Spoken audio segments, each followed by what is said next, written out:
E kore ngaro he whakahua whaipōti.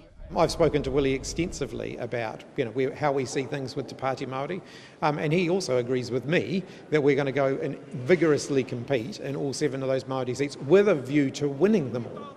I tērā wiki tonu inarua tū mema Māori e rua o reipa a Penny Henare mo tāmaki makaurau me Adrian Rurafe mo te taihau āuru.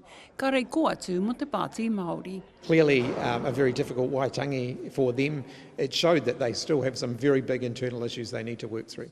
Tērā anō hoki ngā whakapai mai te rōpū nahinara hea hana ho miromiro kei mua I te tū a reipa.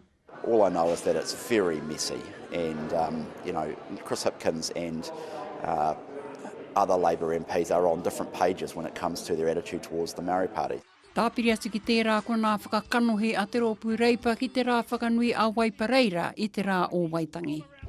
Castigating them at every opportunity, saying, they've got to get their act together, we can't work with them, and Willie Jackson and others, sort of basically putting their arms around them and saying, look, we've got to change the government, let's all work together.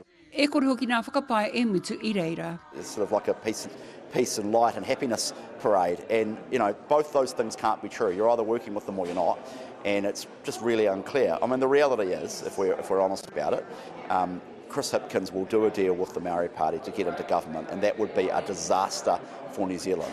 I nā hea hauki te here kei wainganui nā mema o reipa me te Pāti Māori. Look, they're old friends in that hanging out that you describe. I think Willie Jackson said that JT was disgusting, and JT said that Willie needed to be on medication. There's a lot of commentary around the closeness of you and JT and whether or not you guys are scheming in the back, and people should be worried about how close of a relationship you both have. We can't help being relations for Nanga.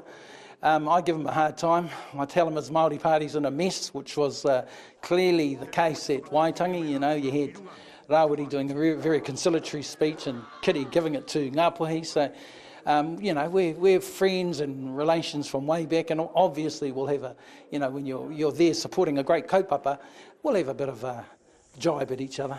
Tēnā wero tēnā ahakua nā kau mingo I waenga I te Pāti Māori kei te mohio a reipa, he wero e kore rātau e toa. And one would think that, Hannah would be invincible, but she might get a bit nervous when she hears the candidates. So, and I'm excited with our candidates, but we don't underestimate, the incumbents still are favoured, but we've got a good chance.